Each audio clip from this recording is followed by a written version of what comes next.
방금 우리가 읽었던 예레미야 3장 11절에서 18절 말씀을 보게 되면 하나님께서 이스라엘 백성들에게 회복을 약속해 주시는, 또 회복을 선포해 주시는 말씀으로 보입니다.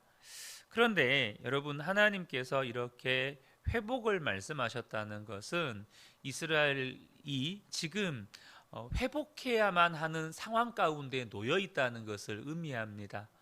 그들이 회복하지 않으면 더 이상 소망이 없고, 그들이 완전히 영적으로 지금 타락해 있는, 영적으로 완전히 지금 무너져 있는 상태에 있음을 보여주는 것입니다.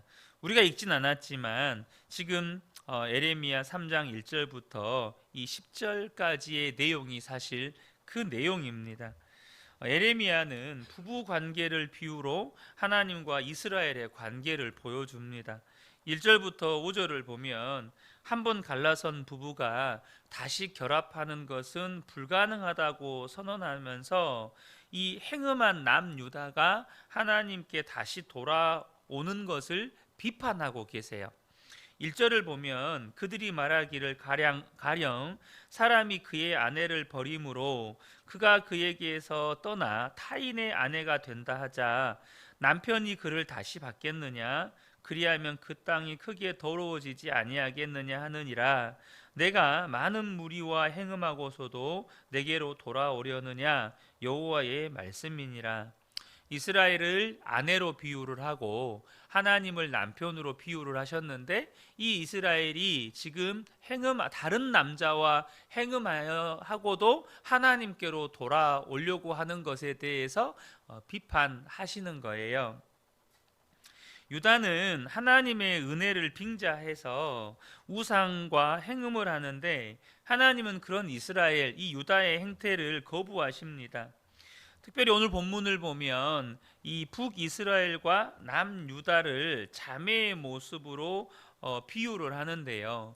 북이스라엘이 우상과 행음함으로 인해서 하나님이 심판하셨어요.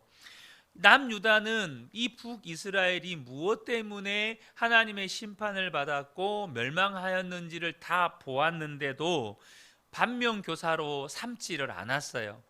여러분, 그것을 보고 오히려 똑같이 그렇게 행음하고 우상 숭배하고 이러고 있다면 그건 더 큰 죄라는 거예요. 북이스라엘이 어떻게 멸망당했는지를 다 봤어요. 근데 북이스라엘이 한 그대로 남유다가 따라가는 거예요. 8절부터 11절을 보면 내게 배역한 이스라엘이 간음을 행하였으므로 내가 그를 내쫓고 그에게 이혼서까지 주었으되 그의 반역한 자매 유다가 두려워하지 아니하고 자기도 가서 행음함을 내가 보았노라.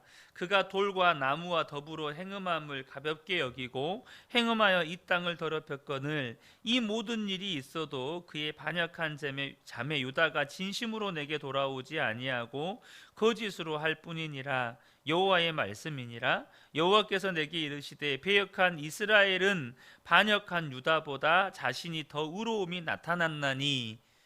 그러니까 여러분, 북이스라엘의 패망을 보고도 똑같은 그 죄를 여전히 짓고 있는 남유다가 북이스라엘보다 더 나쁘다는 거예요. 그게 더 큰 죄라는 것입니다.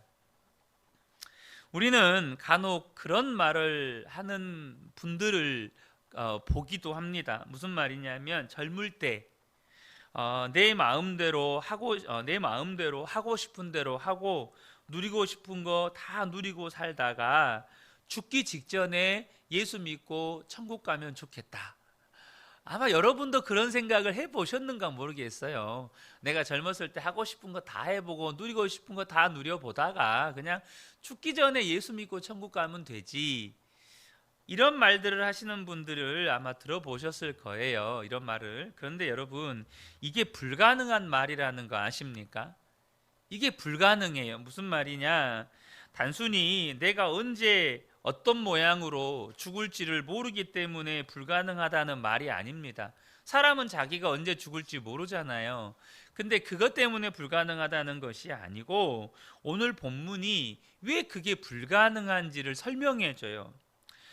사람이 언제든지 마음만 먹으면 주님께 돌아올 수 있는 게 아니에요. 그래, 내가 이제 주님께 돌아가야지, 주님께 돌아가자, 이래서 돌아갈 수 있는 게 아니라는 겁니다. 여러분, 사람이 돌아오려고 해도 돌아올 수 없게 되었기 때문에 불가능한 거예요. 무슨 말이냐? 하나님의 사랑이 모자라거나 능력이 부족해서 그 사람이 하나님께 돌아오지 못하는 것도 아니에요. 내가 죄악을 향해서 너무 멀리 가버렸기 때문에, 죄가 너무 뿌리 깊게 내 몸과 내 인격과 내 마음에 새겨져 있기 때문에 하나님께 돌아오는 것이 불가능해져 버린 것입니다. 이걸 아셔야 돼요. 그러니까 내가 하나님 앞에서 나이 죽기 전에 회개하고 돌아가야지, 이게 안 되는 이유가 뭐냐면 내가 죄를 향해서 너무 멀리 가버려서 이제는 죄가 내 인격이 돼버리고 죄가 내 마음에 깊이 새겨져 버려서 안 된다는 거예요. 하나님께 돌아오는 것이 아예 불가능해져 버렸다는 겁니다. 이사야 59장 1절과 2절을 보면 여호와의 손이 짧아 구원하지 못하심도 아니요 귀가 둔하여 듣지 못하심도 아니라 오직 너희 죄악이 너희와 너희 하나님 사이를 갈라놓았고 너희 죄가 그의 얼굴을 가리어서 너희에게서 듣지 않으시게 함이니라. 하나님과 사람을 갈라놓는 건 사람의 죄라고 말씀하셔요. 그런데 이것을 히브리서 기자는 좀 더 이해하기 쉽게 우리에게 설명을 해줍니다.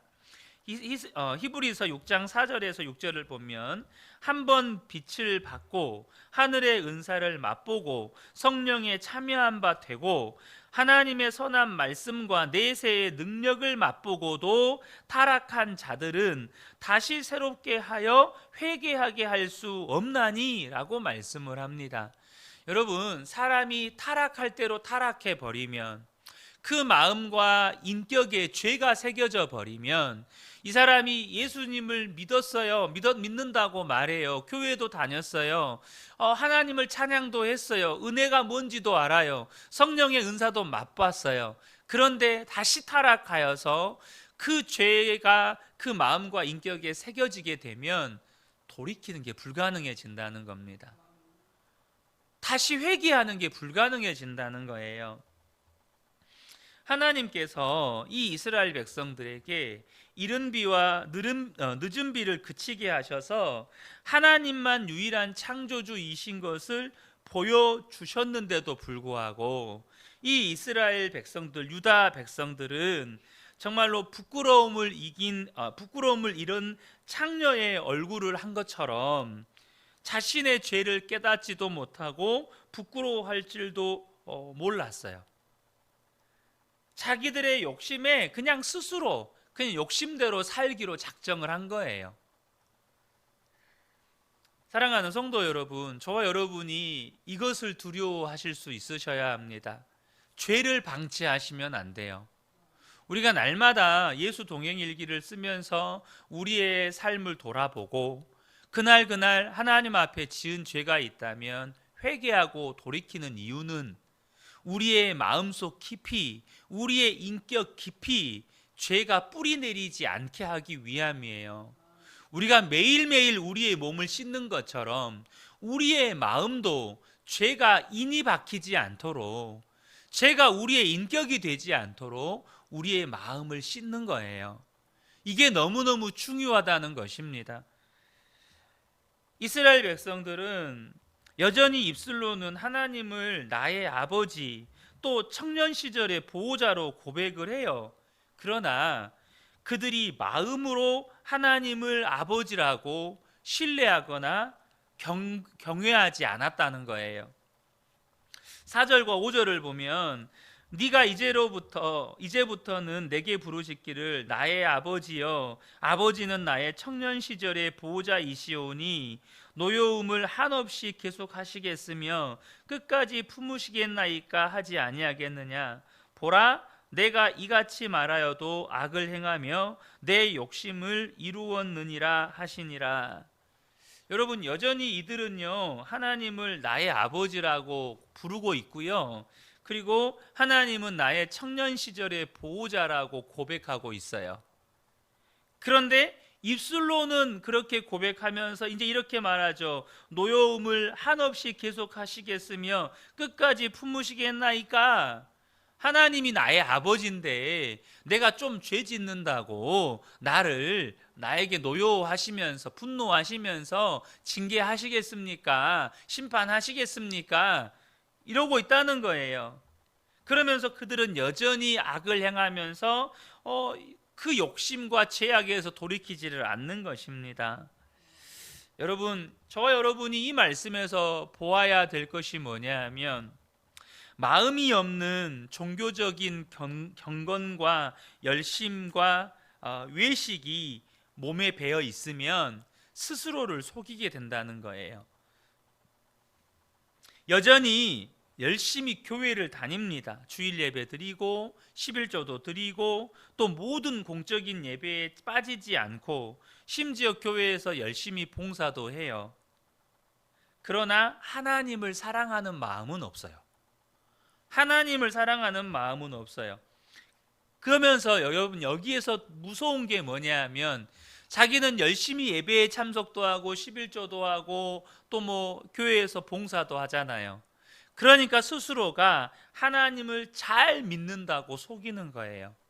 자기는 하나님을 잘 믿어요. 그런데 그 삶을 보면 여전히 죄 가운데 있어요. 여전히 자기 욕심 따라 살고 있어요. 심지어 교회 안에서 봉사하는 것조차도 자기 욕심을 따라 봉사하는 거예요. 어쩌면요, 어떻게 하면 그렇게 된다고요? 하나님을 사랑하는 마음은 없는데 종교적인 열심만 가지고 있으면. 그래서 이런 종교적인 열심은 반드시 누군가를 향한 판단과 정죄의 열매를 맺게 됩니다. 교회 안에서 다른 성도를 향한 판단과 비판과 정죄의 열매를 맺게 되고, 그 끝은 반드시 교회를 분열시키는 결과를 가져오는 거예요.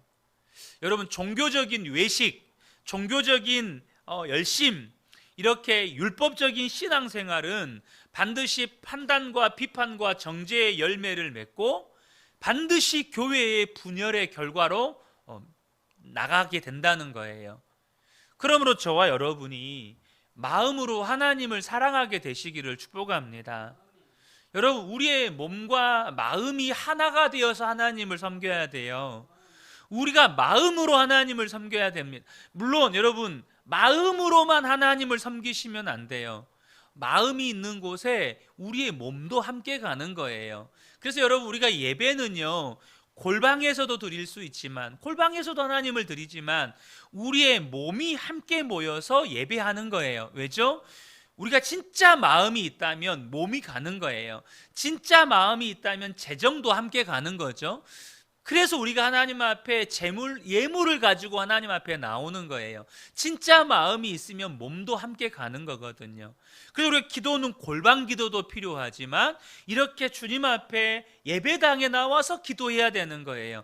골방에서도 하나님을 찬양해야 되지만 이렇게 예배당에서도 함께 하나님을 찬양해야 되는 거예요. 그래서 주님은 골방에서도 기도하라고 말씀하시지만 또한 모이기를 힘쓰라고도 말씀하시는 거예요. 왜요? 우리의 마음과 몸은 함께 가는 거거든요. 근데 여러분 아시잖아요. 몸이 이곳에 와 있어도 마음이 없는 분들이 계세요. 이게 외식하는 것입니다. 이것이 종교적으로 예배하는 거예요. 그러면 어떻게 된다고요? 다른 사람을 비판하고 판단하고 그 종교적인 열심이 결국 교회를 분열시키게 되고, 나는 여전히 죄 가운데 있어요. 욕심을 따라 살아요. 그런데 스스로 하나님을 잘 믿고 있다고 스스로를 속이기 때문에 그 죄에서 돌이키지를 않는 거예요. 유다는 이스라엘의 멸망을 보고도 두려워하지도 않았고, 이스라엘의 간음과 음행을 보았음에도 불구하고 반역의 길로 갔습니다. 돌아오겠다고 말은 했는데 말 그대로 말뿐이었습니다. 여러분, 이스라엘 백성들이요 이렇게 진심으로 회개하지를 않는 겁니다. 그래서 하나님께서 이 북이스라엘을 남편 대신 하나님이 이혼서를 써서 내보내셨어요. 쉽게 말하면 그들을 심판하신 거예요. 이제 남유다의 차례가 된 겁니다. 여러분, 남유다가요 반역과 우상 숭배의 결과가 얼마나 참담한지 몰랐을까요? 북이스라엘이 멸망한 걸 봤잖아요. 여러분, 북이스라엘과 남유다의 멸망은요 엄청난 시간의 간극이 있습니다. 제가 지금 정확하지는 않은데 여러분 100년 이상의 차이가 나요. 그들은 유다가 어떻게 멸망했는지를, 이스라엘이 어떻게 멸망했는지를 봤어요. 저것이 죄의 결과다라는 걸 봤어요. 죄 지으면 어떻게 된다는 걸 알아요. 저게 죄다 이것도 알아요. 근데 그들은 돌이키지를 않았습니다. 여러분, 사람이요 죄를 모르고 짓는 게 아니에요. 죄를 알아요. 알고도 선택하는 것입니다. 여러분, 돈이 일만하게 뿌리라는 이 말씀을요 대부분의 성도들이 압니다. 돈을 사랑함이 일만하게 뿌리라는 걸 다 알아요. 그런데 여전히 그것을 알고도 이 시대의 수많은 성도들이 하나님 대신 돈을 선택하고 돈을 사랑하고 돈을 숭배합니다. 그러면서도 자기가 돈을 사랑하는 마음이 있음을 적절한 말로, 적당한 말로 포장을 해요.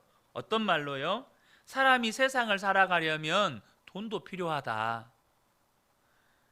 더욱 안타까운 건 하나님이 믿음 좋은 사람들에게 복을 주신 거다.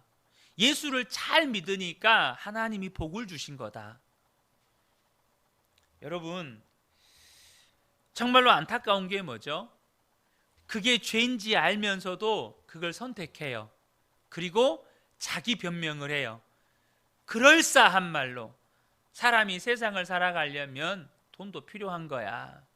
여러분, 그러면 하나님께서 하나님의 사람들을 야, 세상을 살아가려면 돈이 필요하니까 너 꼭 돈을 의지해라 이렇게 말씀하셨나요? 그러지 않아요. 하나님만 의지해라. 어떤 사람은 말을, 어떤 사람은 병거를 의지하지만 오직 여호와의 이름만 자랑해라 이렇게 말씀하셨어요. 그러면 먼저 그의 나라와 그의 의를 구하고 살면 이 모든 것들을 더해 주시겠다고 말씀하셨지, 여러분 돈이 복이라고 말씀하지 않으셨어요. 더욱 안타까운 건 하나님께서 책망하시면서 말씀하시는데도 이들이 돌이키지를 않는 거예요.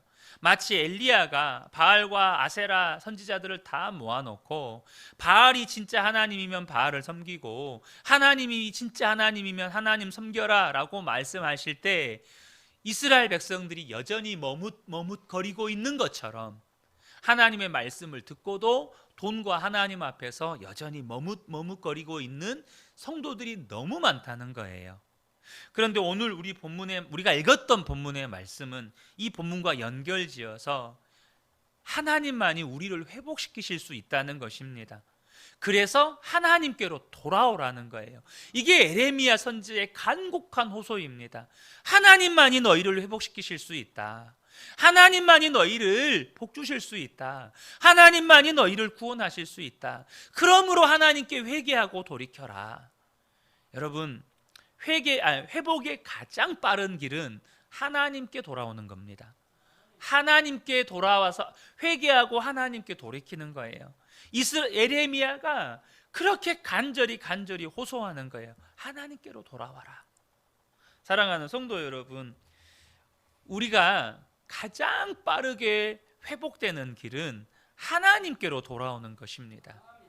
그러므로 저와 여러분이 오늘 이 유다 백성들의 모습을 반면교사로 삼으시기를 바랍니다. 여러분, 너무 늦기 전에 주님께 돌아와서 하나님 안에서 참된 회복을 누리고 구원을 누리고 참된 복을 누리시는 저와 여러분 되시기를 예수님의 이름으로 축복합니다. 아멘.